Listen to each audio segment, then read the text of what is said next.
Buenas noches, bienvenidos y bienvenidas a Con Todo Respeto, el programa de análisis y debate del Canal 44 en la Universidad de Guadalajara. Muchos asuntos de la época postelectoral y le doy la bienvenida a mis compañeros. Jaime, ¿cómo estás? Bien, David.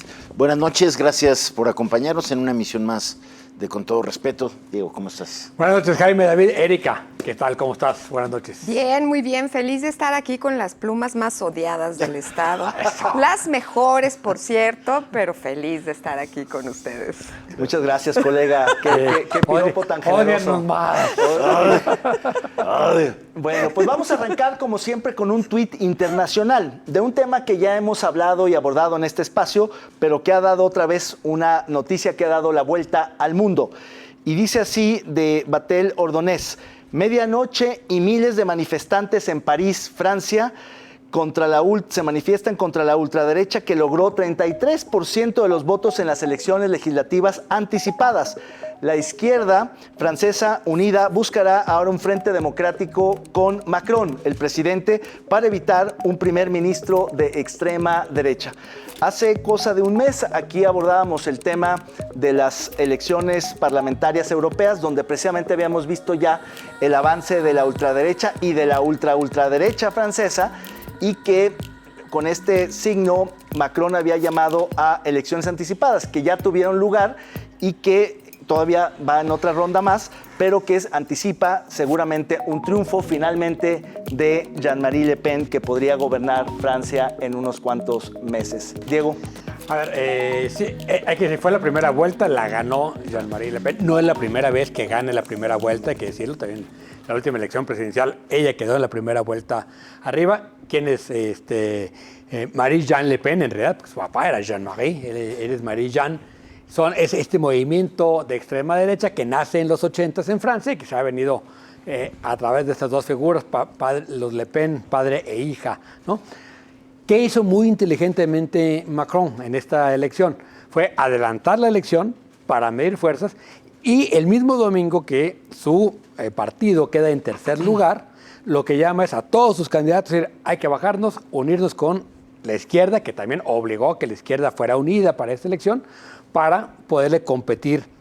Prefiere Macron tener un ministro que no va a ser de su partido, el primer ministro, pero que sea de izquierda y no de extrema derecha. Antes decíamos que Francia era como un boxeador que se llamaba Mantequilla Nápoles, que fintaba con la izquierda pero noqueaba con la derecha. Ahora es al revés, lleva buen rato Francia que finta con la derecha pero gana la izquierda o los moderados. Tiene 33% Marie-Jeanne Le Pen, el partido de Le Pen. Hay otro partido de derecha que queda ahí de lo que fue la Unión por la República, que tienen como 10%. Hay que ver si entre los macronistas y la izquierda unida logran superar ese 43% en la segunda vuelta. ¿Hay un centro y centro-izquierda que se une? ¿Lo lograrán, Jaime? A ver, hay quien dice en Francia que a Macron le falló el cálculo, que adelantó de más la elección, que estaba muy cercana a la derrota y se la volvieron a propinar el domingo, ¿no? Entonces, digo, habrá que ver. Creo que también los franceses le están cobrando a Macron el tema económico de Francia. No es que no hayan tenido crecimiento económico, pero el tema del poder adquisitivo de los franceses está cada vez más castigado, y creo que eso también se está reflejando y pudiera repercutir ya en la segunda vuelta de esta elección. Yo creo que tiene que hacer una gran negociación, una gran alianza, como dice Diego, para detener el crecimiento de la ultraderecha, que se reflejó otra vez en Francia, pero que viene creciendo en otros países de Europa. Así es, Erika. Hay una cuestión social que es lo que ha hecho que la derecha en Francia y las derechas en el resto de Europa avance. ¿Crees que vaya finalmente a ganar la derecha, o cómo se resuelve la cuestión social francesa? Pues mira, no sé bien, porque hay que recordar a la primera ministra de Italia, ¿no? Que también entiendo que es de derecha. A mí te la voy a cambiar, parte de lo que me preocupa mucho es que siempre que pensamos en la derecha buscamos directamente a Europa y nos estamos perdiendo de lo que está pasando en América, ¿no? en América Latina y el Caribe. Nada más que este fin de semana hubo un gran debate porque Leticia Bonifaz, que es una gran jurista, feminista, abogada y defensora de las causas de las diversidades y de las mujeres, intentó postularse para la Corte Interamericana de Derechos Humanos y su candidatura fue considerada altamente progresista y peligrosamente progresista, dicho por ella misma, y en su lugar eligieron a 2 personas que son de Perú y de Paraguay de la extrema derecha, junto con alguien de Guatemala que resulta que es un ministro que llega con una cruz y con su vestimenta de sacerdote. Y hay que tener mucho cuidado con lo que está pasando en la Corte Interamericana de Derechos Humanos, porque justo ahí es en donde hemos avanzado progresivamente en los derechos humanos, sobre todo de los grupos que están históricamente discriminados. Entonces, nos fijamos mucho en Europa cuando hablamos de las derechas, pero creo que lo que está ocurriendo en este continente, en América Latina y el Caribe, también debería de encendernos las alarmas. Pues no solamente es el caso de Trump y de Milei, si ustedes quieren, o de quien sea. Bukele. Imagínate la Corte Interamericana de Derechos Humanos tomadas por personas que son antiderechos. Es gravísimo, ¿no? Creo que la derecha avanza en el mundo, a veces gana la izquierda, el progresivismo y tal, pero creo que la combinación de populismos de derecha, que es un poco lo que vemos en estos casos, es interesantísimo porque pues son realmente, o sea, pueden ganar electoralmente. Es decir, la derecha que normalmente estaba asociada a la élite, a las aristocracias y tal, no, ya se ha popularizado.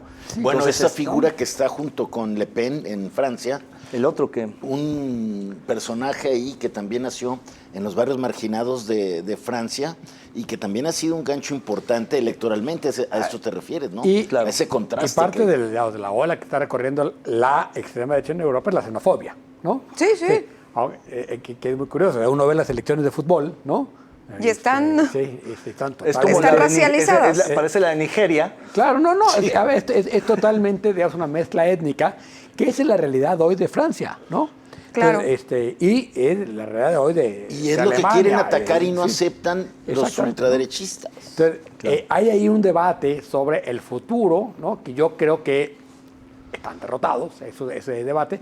Sin embargo, sí genera esa xenofobia, que es lo que puede ser muy peligroso, ¿no? Sí. Ese es lo que Totalmente alimenta de en acuerdo. parte la derecha. Vamos a ver este siguiente tuit también internacional sobre Estados Unidos del país. Dice, casi todos los nombres que se citan como eventuales recambios de Biden sonaban ya desde 2020, lo cual indica la limitada o cuando menos perezosa capacidad de renovación del Partido Demócrata. Estos son los posibles recambios y aparece la vicepresidenta, varios senadores, varios gobernadores, El gobernador de California. Michelle Obama, perdón, y efectivamente son los rostros de los demócratas, pero con la dificultad de que ninguno tiene, digamos, el leverage suficiente para volverse atractivo, electoralmente competitivo y poder, digamos, retar a Donald Trump. A partir del debate se suscitó un debate ya completamente abierto y reconocido por la dirigencia de los demócratas, en el sentido de que pues, sí están valorando la posibilidad de cambiar de candidato. Todavía no es oficial la candidatura de Biden, pero digamos que parecía que era difícil a esas alturas cambiar, pero parece ser que no está descabellada la idea, sobre todo porque pues ya se asume como una derrota anticipada la de Biden frente a Trump. ¿Cómo la ves, Jaime? Un fin de semana difícil para Biden, ¿no? Se fue a encerrar a Camp David, ¿no? Con su familia. Lo encerraron, dicen. Encerrándose ahí. Digo, no hay todavía un demócrata que levante la mano y que diga yo quiero. Más bien han sido los líderes de opinión, los periódicos, los que le dicen a Biden que se baje, ¿no? Que haga un servicio al país. Porque justo ven la debilidad de Biden y de lo que hablábamos, de esta amenaza de que Trump agarre pichón con Biden, ¿no? Y haya un avance ahí de la ultraderecha y desde Estados Unidos también Trump encabece todos estos esfuerzos de reagrupación de la ultraderecha en el mundo. Creo que va ahí, creo que Biden se va a tomar en serio si se lo bajan o no, si ahora después del debate en las encuestas se desploma Biden. Bueno, creo que si se mantiene no lo van a quitar. Claro, Biden además tiene ya el apoyo de la Además faltan Corte, 4 ¿no? meses para la elección. Pero bueno, a ver, yo vería dos cosas. Uno, cómo Biden y Trump representan la decadencia de la clase política dicen en China estadounidense. que es Sí, la sí, sí. gerontocracia. La gerontocracia, es decir, los dos partidos. Sí, es que o sea, así porque es. de los republicanos no hablamos, pero van 3 elecciones en que Trump borró a los republicanos, ¿no? Ya no existe el partido republicano, Sí. existe el trumpismo nada más, ¿no? O sea, los anuló. Y Biden, hay que recordar que logró ser candidato hace 4 años porque fue el que aseguró el pacto, no porque fuera el mejor candidato. Era el que aglutinaba al Partido Demócrata en una elección que, igual que ahora, es Trump o no Trump. O sea, da casi igual quién sea el candidato Era el que había demócrata. sido vicepresidente de Obama, en Y fin. el que tiene oficio político. Entonces, yo creo que digamos, aquí sí hay un problema, porque pues, tiene amigas imaginarias, todo el mundo tiene derecho a tener amigas imaginarias, o amigos imaginarios, pero en un debate se pone un poco complicado. Entonces, el tema es, si hay alguien que pueda sustituirlo, sustituyendo la unidad del Partido Demócrata. Ese es el gran tema, y atrás de él están Clinton y Obama deteniéndolo, literalmente. Sí, apuntalándolo, Erika. Algunas columnas que estaban publicándose desde el lunes en Estados Unidos decían que el cabildeo iba por parte de Barack Obama entre todos los demócratas, un poco para ver si había presión para que se bajara y Joe Biden y subía Michelle Obama, que la están cada vez más apuntalando en los comentarios editoriales, sin saber si es cierto o no. Lo que decían también es que Jill Biden, su esposa, era la que se lo había llevado a la mansión de verano para que no hablara con nadie en función de no escuchar las presiones que le están haciendo los propios demócratas para que pueda él ceder paso ante pues, el hecho de que no puede con una candidatura. Creo que yo diría que les quedan pocas semanas para definirlo. 20 de julio, es la fecha. O sea, nada. Tal cual, o sea, estamos a que lo definan rapidísimo y a que quien llegue, pues entonces tiene El 3, debate 4 es quién meses. iba a ser el para hacer. candidato a vicepresidente. Hoy el debate es quién ¿Quién no es el tiene. ¿Quién va a ser O sea, candidato a van para presidente? atrás los demócratas. O la candidata. Complicadísimo, seguramente vamos a hablar de este tema en un par de semanas cuando sepamos quién es el abanderado oficial. Seguramente será Biden. Volvemos, no le cambie, seguimos con todo respeto.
De la oposición que salieron enojados.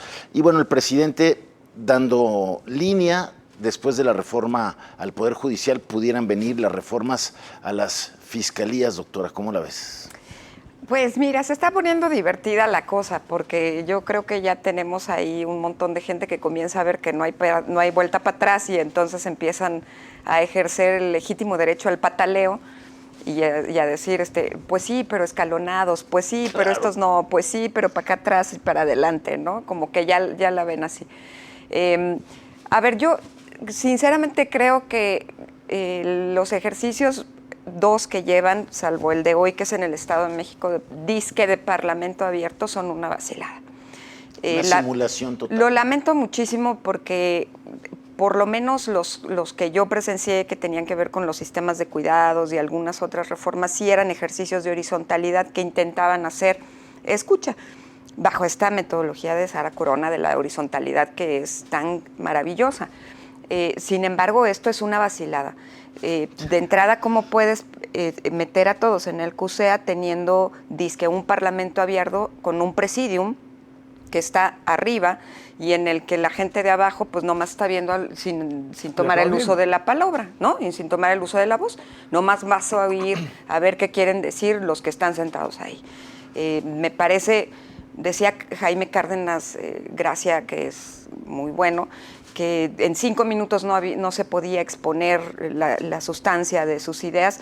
Y coincido, estoy de acuerdo, pero de entrada entonces, ¿para qué los hacen así como si fuera ¿no? Una cancha de un discurso político? Yo creo que faltó también esencia de abrirlo a la posibilidad de que las y los académicos de veras hablaran con un mayor análisis y sustancia. Hubo un profesor de la Escuela de Derecho que tuvo que ponerse a gritar ahí para que lo pudieran pasar a darle el uso de la voz porque ya lo habían quitado. De verdad, es desastroso. Ahora, David, aún así, si pudieran llegar los académicos, les dieran voz, pues no va a haber un proceso de complemento a esta reforma inicial que mandó el presidente en febrero al Congreso. Sí, el problema de origen de la iniciativa para la reforma del Poder Judicial es que se planteó como una reforma que no se va a modificar, que va... Ni una coma. Ni una coma. Entonces, todo el planteamiento del Parlamento abierto y de los foros de consulta, pues es una simulación, es un proceso de legitimación. Pero aún en los procesos legitimadores hay maneras de hacerlo. Yo creo que una iniciativa tan compleja, tan amplia como la judicial, tendría que discutirse en distintos foros sobre los distintos temas, porque es muy amplia. Nos hemos concentrado en el tema de la designación, de la elección de los jueces, magistrados y ministros, pero hay muchas otras partes y creo que hay unas que no son malas. El asunto es que han querido hacerlo a las prisas, con debates con ambientes controlados, como el que vimos en la Universidad de Guadalajara el día de ayer, donde justamente pues no hay una real deliberación, no hay una, consulta. Y es que es un tema tan especializado que es contradictorio decir que se va a consultar al pueblo y a la gente sobre un tema que requiere cierto conocimiento. Por eso hay que hacerlo con expertos, con conocedores, de manera desagregada, con más tiempo, para que realmente sepamos cuáles son los pros y contras de las distintas aristas de la reforma. Y ahí, perdón, pero es que es un tema tan especializado y tan patriarcalizado. Es como los médicos, ¿no? O sea, son patriarcales. Tú no le estás entendiendo nada porque el que tiene la voz y la sapiencia y la sabiduría es el médico, el que sabe que tienes. Tú no puedes participar en algo así porque los que saben son los juristas, ¿no? No dejaron entrar a mujeres y luego especialistas a debatir. Entre ellas se quieren sacar. No, bueno, imagínate. Como la ministra Yasmín, bueno, que ya pidió la cabeza de Piña. A ver, lo que hay que entender, lo que está a debate no es la justicia, es el control del poder judicial. O sea, es una batalla por el control de un poder. Del tercer poder ya tienen 2, van por el tercero. Que con la elección uno ya la ganó esa batalla. Esa ya estaba ganada. Entonces, lo que sí es cierto es que es tan compleja la reforma al Poder Judicial que yo lo que creo es que lo que va a pasar en septiembre es que van a acabar haciendo, sí va a haber la reforma constitucional, pero van a dejar todo para leyes secundarias que nunca van a tardar años en aprobar. Sí. Simplemente la elección de jueces es una locura. Bueno, alguien sacaba el cálculo de que uno tendría que votar más o menos por 1000 jueces, que son los que te afectan en tu vida cotidiana, ¿no? Ridículo. Sí, es verdaderamente absurdo, pero además hay materias absolutamente especializadas. Entonces, yo creo que mi hipótesis es que uno, va a haber reforma en septiembre, va a ser la reforma constitucional que obliga a que esto suceda, pero va a decir, pero en las leyes secundarias se va a decir cómo es el proceso. Quizá, Diego, la parte y van a ir por la Corte. Eso, a la Corte se la van a echar en septiembre, ¿no? Van a elegir ministros, van a hacer una elección en enero para 9 ministros de la Corte. Como el Sevillato. Morena va a ganar todos, ¿no? Como de ahí, cuando Zedillo llegó y le cortó sí, la cabeza a todo. pero de ahí en adelante veo muy difícil que la reforma avance de manera rápida. No más una postilla. Bueno, el que le veía cerca era el representante del Poder Judicial en Jalisco, que ayer subió y dijo, bueno, está bien, pero hagan la escalonadita, como decías, doctora, a ver, ¿no? A veces se compara esta reforma, que básicamente yo coincido que va simplemente a descabezar al Poder Judicial, es decir, va a capturar A la la corte, Corte. a los ministros, pero es muy distinta esta reforma a la del 94 que hizo Claro. Zedillo, porque en aquel entonces hubo un consenso entre todas las fuerzas políticas, se hizo con mucha planificación Sí. y se escogieron perfiles de juristas por el consenso de todas las fuerzas políticas de muy buen calado. Por eso la Corte resurgió y se saneó el Poder Judicial. No es el caso de Sí, ahora. sí, Ahora sí. quieren el control. En ese momento se les dio como una que se saneó autonomía. el Poder Judicial, yo ahí lo pondría A entre ver, comillas. yo ya hasta la llegada de Lenia Batres, los demás tenían cierto nivelungo, ¿no? O sea, de eso podría estar de Esquivel no. acuerdo o no. Yasmín Esquivel no. Sí, ya desde Yasmín ya empezamos a, Bueno, Sí, a desde la cascabelar, plagiaria. pero si lo de Plagiaria. Lenia fue patético, es patético, ¿no? Entonces, el riesgo es que si vas a tener una corte que pierda capacidades, ¿no? Que pierda interlocución y sobre todo va a perder autonomía, ¿no? Entonces, van por el control del poder, la justicia, la neta les vale madre. Sí, bueno, ya... Es que eso está horrible. Ya se ve el serrucho, ¿no? El serrucho que le están poniendo a Norma Piña cuando, por un lado, esta ministra en una reunión privada pide su salida. Monreal desde Guadalajara dice que pues manejó la Corte con muy poca inteligencia política y que no hay interlocución. Y Es por que- otro lado, el exministro, el Saldívar, no expresidente se lo mandó Saldívar, decir. también diciendo que es desastroso el liderazgo de Norma lo dijo de Piña. frente. En fin, se ve claramente que ya le están haciendo corralito. Se ve que perdieron que ganaron la elección, pues. Sí, ¿no? Con mayoría Sí, calificada, sí. porque la interlocución se entiende para ellos como subordinación, es decir, Totalmente. van a perder autonomía, van a perder probablemente capacidades, porque elegir a un ministro es una cuestión difícil, o sea, no cualquiera tiene un perfil para eso. Entonces, si entran por votaciones gente sin perfil, peligroso porque pierden esa capacidad. La autonomía claramente la perderían a partir de esto, pero la interlocución se entendería como una especie de subordinación para bajar la línea y operarla a nivel de los magistrados y jueces de todo el Poder Judicial, que son los que creo que no van a Yo cambiar. sigo teniendo duda de cuál es la posición real de Claudia Sheinbaum respecto a también. esta reforma. Bueno, le ha de dar pesadilla. Ana Laura Magaloni, que estuvo cerca Que es cercana a Sheinbaum. Ya creo que no tanto, porque ella es una crítica de la reforma, porque ella sí conoce esto. Ella quiso ser ministra, Sí. la impulsó Claudia, pero la vetó el presidente, y ella, claro que no puede estar completamente de acuerdo con esta reforma y ha tratado de advertir de los riesgos, y eso basta para que entonces pierda interlocución La vetan. con Sí. Sheinbaum y con todos los legisladores que van a reformar esto. Así es, y ahora, este reclamo Norma Piña, pues finalmente yo creo que Norma Piña lo que hizo desde el 2023 que llegó, pues ha sido tratar de mantener una independencia Claro, con dignidad. ante el Ejecutivo y ante un presidente sumamente poderoso, ¿no? Eso es lo que ha creado todo este espíritu de revanchismo que yo creo que hay detrás de la reforma al Poder Judicial. Pero en fin, vamos a seguir hablando de este tema, por lo pronto vamos... Vaya qué resbalón el de esta semana, veamos. Ay, te lo vas a echar otra vez. Pero Diego. lo que publicaron la semana pasada este grupo de extorsionadores profesionales encabezados por Carlos Álvarez del Castillo y su hijo Junior es verdaderamente de risa y quiero dedicarle, aunque sea unos minutitos, para contestar sus mentiras. Hablan en sus portadas de que la seguridad en Jalisco está colapsada, de que el transporte público en Jalisco está muy mal evaluado por los usuarios, de que dejamos abandonado al río Santiago. Si tiene tanta necesidad de recursos y tan amolados andan, Carlos, te sugiero que busques otra forma de ganarte la vida, que no sea ya extorsionando al gobierno, que no necesites dinero del gobierno para sobrevivir, porque cuando menos, mientras yo sea gobernador, no vas a recibir ni un peso del gobierno. Así me ataques todo lo que quieras.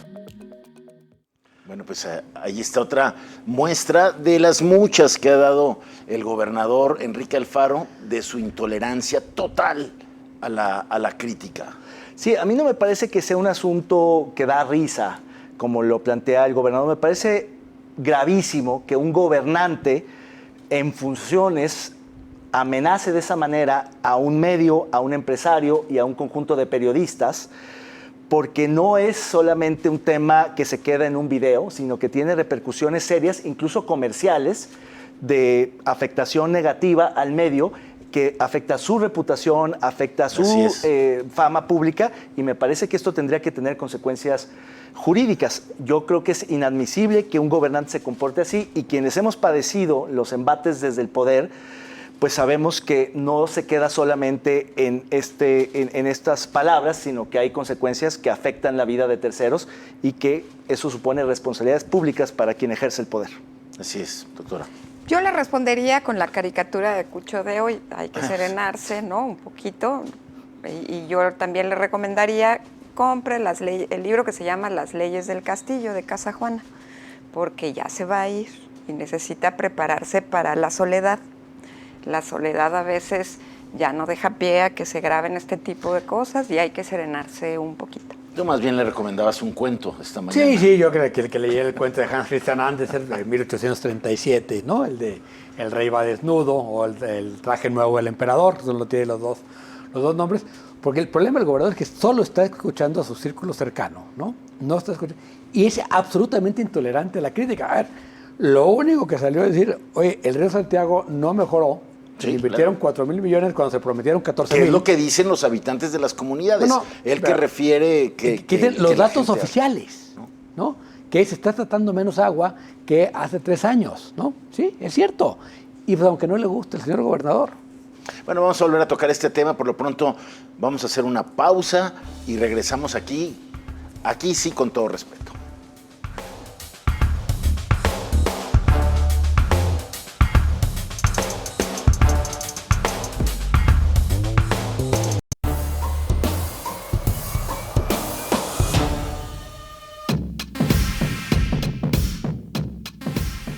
La Sala Regional Guadalajara del Tribunal Electoral Federal revocó el recuento de votos por la alcaldía de Guadalajara en 865 casillas, como lo solicitó el partido Movimiento Ciudadano.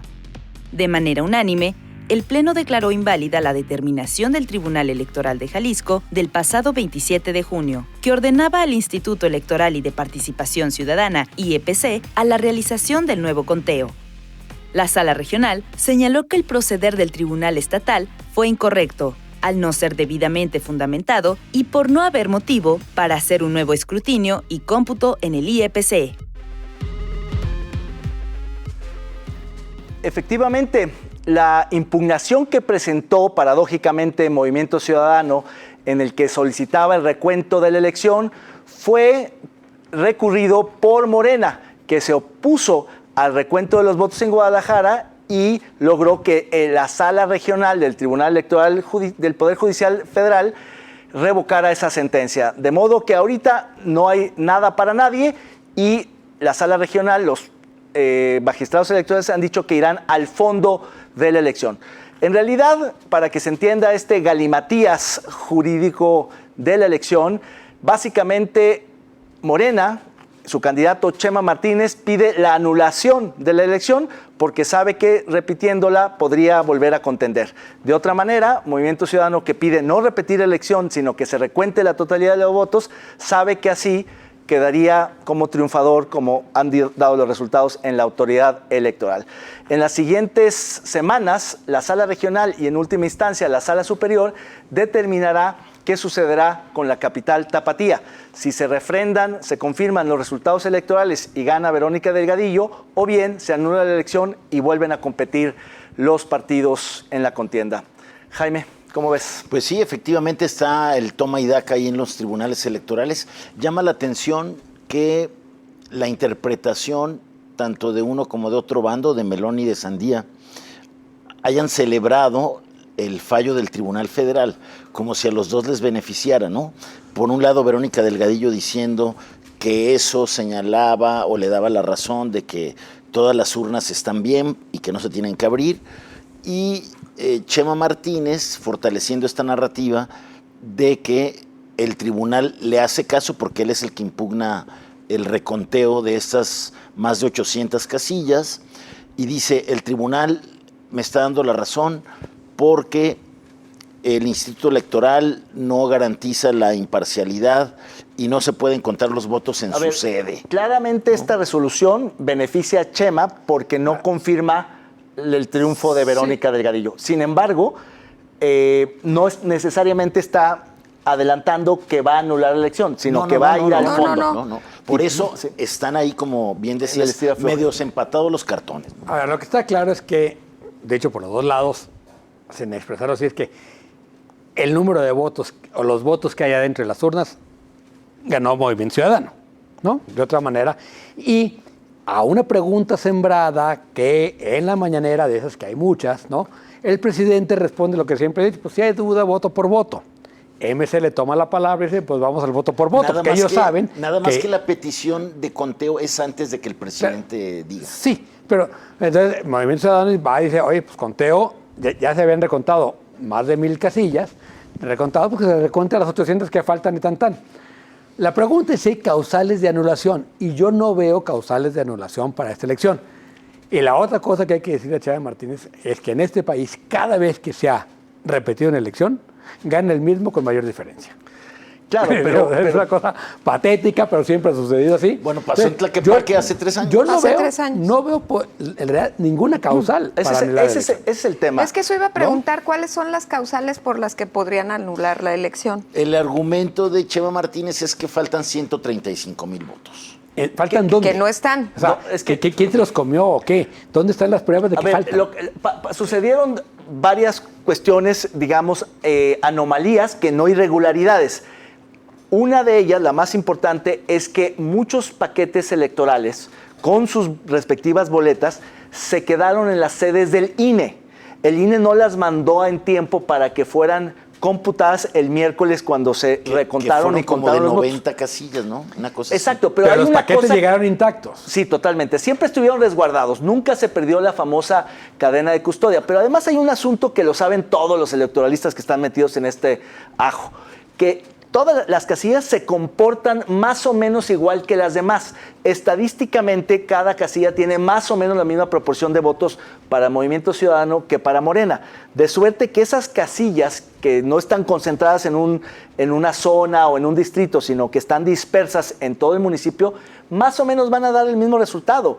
Lo que creo es que en el afán de construir esa narrativa Pero del ya fraude, están maximizando... Ya se contaron y- esas casillas. Algunas no. ¿Cuántas faltan? 104 casillas no se contaron. No, que no están Cero. contadas. Pero estuvieron resguardadas. Nadie se las robó. Simplemente que eso el Tribunal puede Y la ordenar ley que se obliga cuenten. a que esas se cuenten. Sí. No puedes dejarlas sin contar. No, sí se pueden dejar sin contar, claro. ¿Pero por porque qué? Porque está previsto, porque llegaron tarde y el cómputo se cerró. Si el tribunal ordena Que se abra. recuenten, Que que eso se es lo más cuenten, probable que suceda. Claro. ¿Y qué es lo que quería Movimiento Ciudadano? Que se cuenten las que no se habían contado y que se recuenten la totalidad de los que ya se habían contado.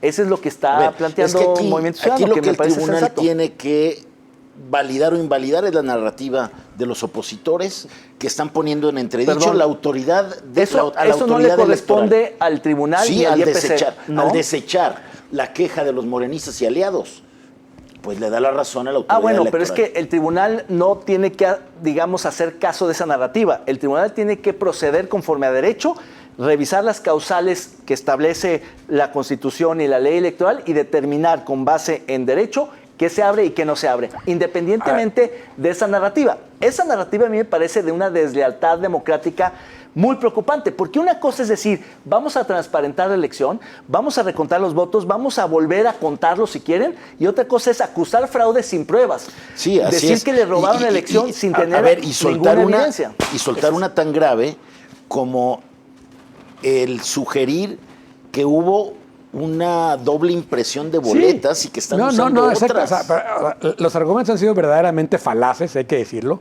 y me preocupa que hay quien está alimentando estos argumentos falaces.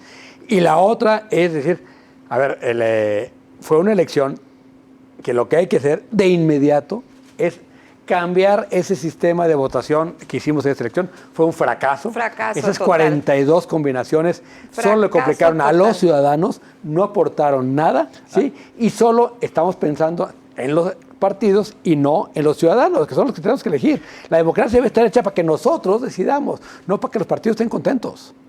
Claro, y el origen del problema es la legislación electoral y la capacitación electoral del INE. Es decir, el YPC ha tenido quizá una conducción errática, una comunicación con vacíos, pero lo que sea, pero han hecho, digamos, la todo de acuerdo al procedimiento. La capacitación no estuvo mal, ¿eh? Lo que yo alcancé a ver. Estuvo fatal, Diego. Yo creo que la capacitación fue terriblemente mala. Pero ¿por qué en la parte del INE no pasó esto? No, porque ellos tienen prioridad. Porque ellos y la tienen boleta es prioridad mucho por más la sencilla. presidencial. La boleta de ellos en la presidencial tenía 3 opciones. 3 opciones. Aquí tenía 42. ¿Cómo haces el escrutinio de 42 opciones? No podía tener 3 porque también estaba Sheinbaum 5 veces. Claro, no. Eran 26 y 43. Era una boleta verdaderamente compleja. Y hacer una sola mesa fue un error gravísimo. O sea, hay eso mucho fue que revisar. gravísimo, ¿eh? Eso no había pasado antes. Sí. Antes había como Pues el recorte presupuestal tiene costos. El recorte presupuestal ahí está el recorte presupuestal, de la Cámara de dijimos desde Diputados la vez para pasada. apretar al INE tiene que ver con esto.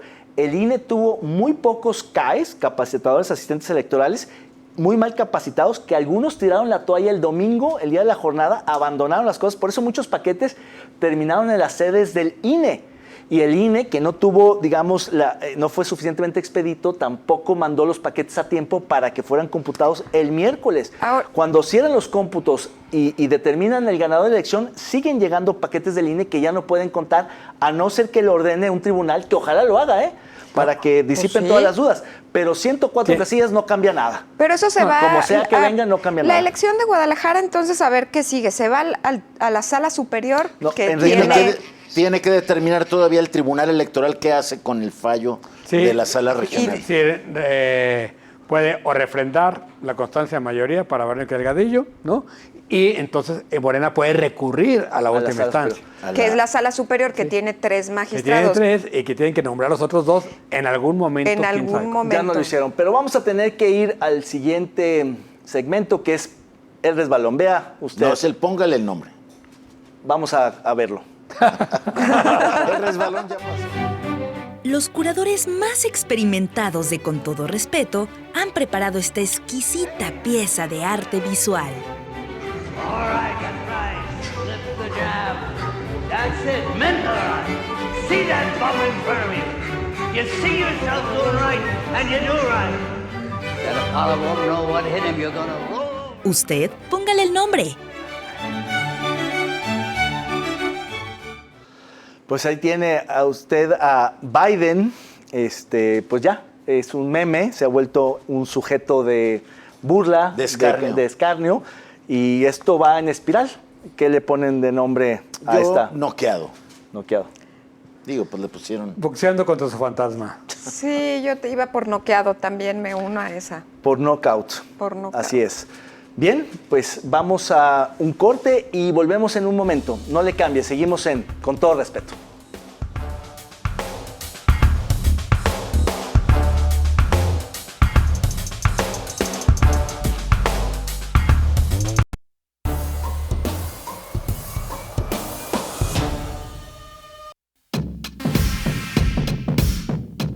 Los diálogos por la reforma judicial llegaron a Jalisco. En el CUSEA, los diputados encargados de los diálogos, Ignacio Mier y Ricardo Monreal, llegaron para tratar de convencer a la academia de que serán escuchadas sus recomendaciones para matizar la reforma al Poder Judicial que ha propuesto el Ejecutivo. Dejaron entrever que no llevan prisa y que, de ser preciso, será la próxima legislatura federal la que tenga la última palabra. Gracias por continuar con nosotros aquí en Con Todo Respeto. Como lo comentábamos al principio de la emisión, pues llegaron a Guadalajara estos foros para la reforma al Poder Judicial, a los que convocó el Poder Legislativo. Ayer estuvo la plana mayor aquí en el CUSEA y bueno, pues las quejas fueron que pues la mayoría de los espacios y los que hablaron pertenecían al gobierno de la 4T y quienes están a favor de la reforma sin que se les mueva una coma, David. Pues sí, otra vez esta consulta donde no caben todas las voces, no hay suficiente tiempo para escucharlas. Creo que tampoco hay una apertura ni una disposición auténticas para el diálogo. Más bien hay alguno que otro académico serio que expresa sus preocupaciones, que no necesariamente tiene una contrapropuesta, que no es la función de un intelectual o de un analista o de algún académico necesariamente contraproponer, como a veces se les ha exigido, sino criticar lo que se está planteando. Pero hay tal polarización, tal, digamos, radicalización en muchas de las posiciones que no es más que un diálogo de sordos. A mí me llamó mucho la atención la intervención de Javier Hurtado, donde justamente hablaba de que no era importante la autonomía del Poder Judicial, sino la autonomía de los actos jurisdiccionales del Poder Judicial. Un enredo, perdón, pero a mí es la que me llamó la atención, donde muchos están buscando quedar bien frente a lo que ahí está ocurriendo y no haciendo un análisis previendo las consecuencias de lo que ahí puede salir mal. Entonces me preocupa que haya como un interés de muchos porque los inviten, por estar, por expresarse, sin realmente hacer el trabajo de académicos, analistas, pensadores intelectuales. Y combinar académicos con diputados, analistas, con legisladores, me parece que es una mala combinación porque no se están escuchando. Este debate, Diego, viene siendo como para respaldar lo que Sheinbaum dijo la primera semana después de la elección, que se le ocurrió decir, va a haber un debate amplio de la reforma, y pues está haciendo solamente para eso, pero pues no va a cambiar nada. No hay debate, no hay diálogo y no se está escuchando. Es decir, hay claramente ya una visión y no nos sorprenda, esta ha sido la definición de López Obrador, o sea, este famoso de sin cambiar ni una coma, que es la frase más autoritaria del presidente, ¿no? Es decir, representa cuando dicen, ¿y por qué dicen que es autoritario López Obrador? No, bueno, nada más oigan cómo trata a sus diputados, ¿no? Sí, cómo dicta, ¿no? Este sin cambiar. Entonces me parece que incluso es preocupante los que van a hacer el juego, ¿no? A un diálogo que saben que no hay diálogo, ¿sí? A construir legitimidad sobre una imposición de una sola visión. No sé si es buena o nada, o mala, pero es una imposición. Es más, yo tengo mis dudas si efectivamente hay un proceso de relatoría, de que alguien esté sistematizando las propuestas que hay ahí. Eso es tener metodología. Perdón, la moderadora Cecilia Márquez, que claramente tenía agenda al punto de que me parece que la intervención más desafortunada de todas es la de Claudia Delgadillo, que usa un espacio para un propósito y resulta en un total despropósito. El conflicto postelectoral. Y eso ocurre o provoca que se levanten una buena parte del auditorio y que la critiquen por usar un espacio para un objetivo, para un asunto de su causa personal. Me parece que el balance es bastante malo, como de todos, ¿no? Te quedaba la palabra gachísimo. Sí. Bueno, no. Es que trae ahí un crush. Pero bueno, no pasa nada. No, a ver. Sí, o sea, yo dudo que haya esa sistematización de lo que se ha dicho la semana pasada, lo que se dijo ayer, lo que se dijo hoy en el Estado de México. Nosotras en la Coalición Nacional por el Cuidado Digno hemos estado participando en ejercicios de diálogo con muchas instituciones y con legisladoras, en un ejercicio de parlamento abierto con una metodología horizontal. Tiene ahí todo el eje y todo el texto de Sara Corona. Había sistematización, es decir, si cuando quieren hacer las cosas bien, las hacen. Esto claramente no va a servir para eso. De entrada, otra vez yo refería, si tú haces una sesión de parlamento abierto bajo esta metodología, implica escuchar al que piensa diferente a ti para después construir un tercer texto. Tratar de no construir. Tienen ganas de escuchar al otro, no tienen la oposición nada que decir. Dicho sea de paso, también qué vergüenza ustedes, ¿eh? Se la pasan diciendo que no, pero no tienen nada que aportar. Nomás se paran y se van. Y del otro lado, también tiene que ver con que ese tercer texto sea como el correlato de lo que se construye desde la diferencia. Eso es maravilloso, pero eso no va a venir a esta reforma y tampoco al nuevo Congreso en donde tienen mayoría. Creo que eso es lo más patético de este país, que hemos perdido la capacidad de escuchar y aprender al diferente para incorporarlo a un tercer texto que sea social de aquí en adelante. Y eso me parece muy grave. Ahora, qué mal de verdad, y lo digo desde un sentido autocrítico a la propia universidad, qué mal que el formato no haya sido para propiciar eso y que solamente hubiera sido llenemos el auditorio central del CUSEA, vaya quien vaya, los que paraban con las pancartas, los que estaban trabajando ahí que iban de relleno, es decir... Claro, no se vale creo que en tampoco. descargo No de se- la UDG, patético, no se vale. La UDG fue casi solamente sede. O sea, Sí. la organización Pero- estuvo a cargo pero- de legisladores. Pero sí, Sí, pero pero tú no. te estás prestando Pero tú finalmente. estás prestando, a George. un Validando, montaje. sí. Ahí está. Te estás prestando y eso no está bien. Bueno, ¿y cuántos foros faltan? Faltan como 5. Pues los que Pues falten, los da que igual. falten Pero ya van son a muy hacer pocos, lo mismo. faltan bien poquitos y todos van a ser iguales. Creo que va a ser estos mejor foros este. que no van a cambiar nada, la iniciativa va a llegar tal cual como llegó el 5 de febrero. Y qué vergüenza la al poder- oposición, Jaime, de al poder verdad. legislativo. Hay que repetirlo. La oposición que quedó, lo poco que quedó de la oposición, no tiene nada que decir. Una O sea, contrapropuesta ahí. tampoco. En fin. Bueno, de seguro el tema de la reforma al Poder Judicial seguirá siendo tema. Aquí, como también no hemos hablado mucho del tema, pero también el tema de la militarización ahí está también pendiente. Esta iniciativa de llevar la Guardia Nacional a la Secretaría de la Defensa Nacional. Pero bueno, vamos ahora a este tema que ya abordábamos en el patinazo de la semana.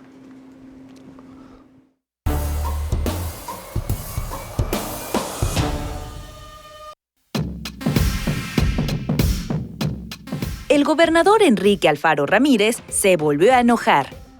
Ahora por las portadas de El Informador, donde señaló que el río Santiago es un cochinero, pues no ha funcionado la estrategia de revivir el río Santiago.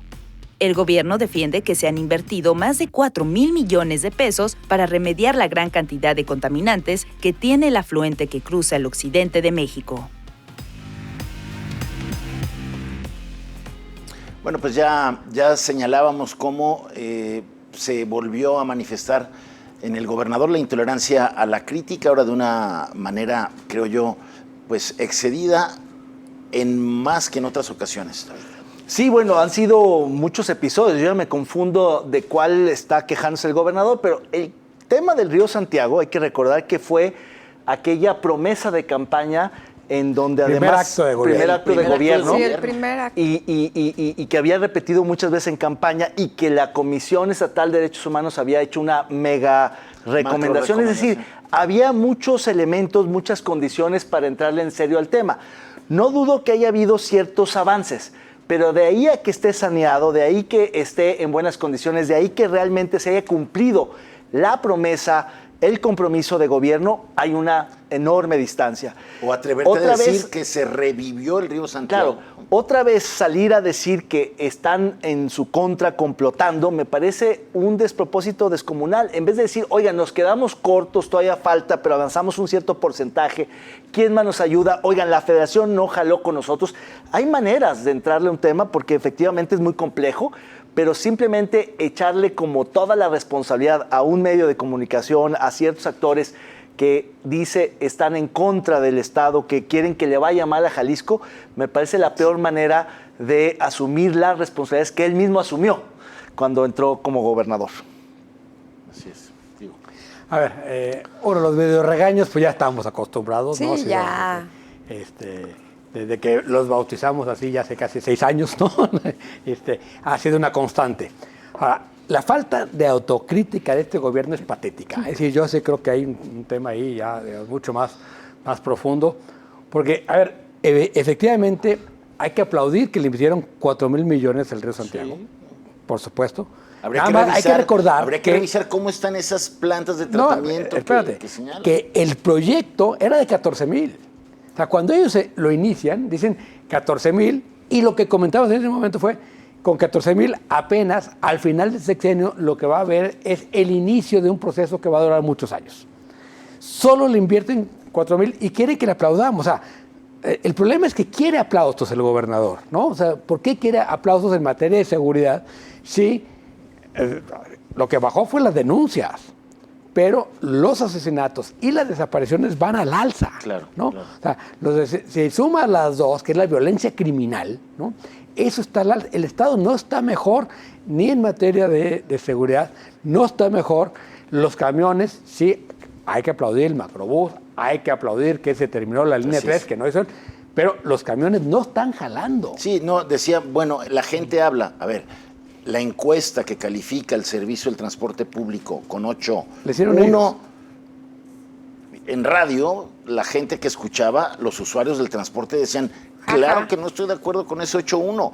¿Cómo hicieron la encuesta? ¿A qué horas preguntaron? ¿Dónde preguntaron? ¿Quién la ¿Fue levantó? en una hora pico o no en hora pico? O sea, esa encuesta pues no dice mayor cosa. En fin, creo que fue un acto más de intolerancia a la crítica. Doctora, ahí vas a terminar. Pues se van quedando solos, ¿no? Los gobernantes, y en ese quedarse solos y en ese vacío se quedan con voces que terminan haciendo más daño, ¿no? Así es. Sin abrirse un poco a comenzar a despedirse y a comenzar a tratar de suavizar un poco las cosas para que pues su ida sea tersa, ¿no? Así es. Pues lamentable, y desde aquí toda nuestra solidaridad a la familia Álvarez del Castillo, a Carlos y a Juan Carlos. Y ahora pues vamos a cerrar con la gustada sección de La Neta No.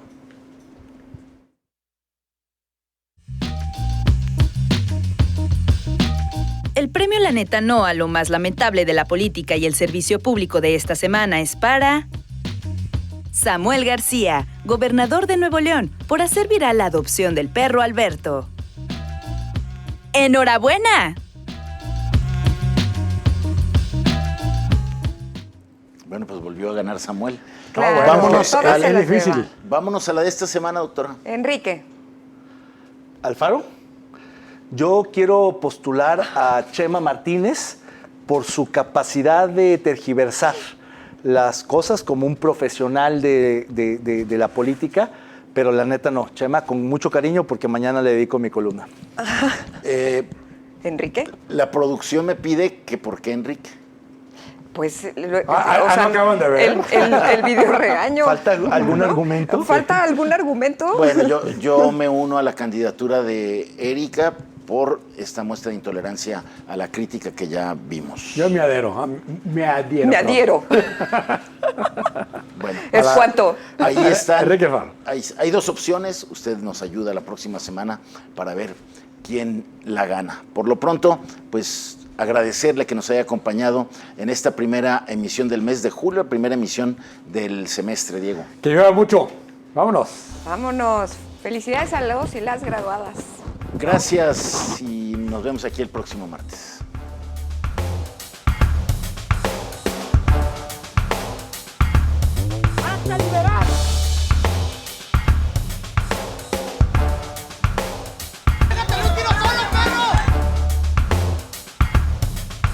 We need strong borders,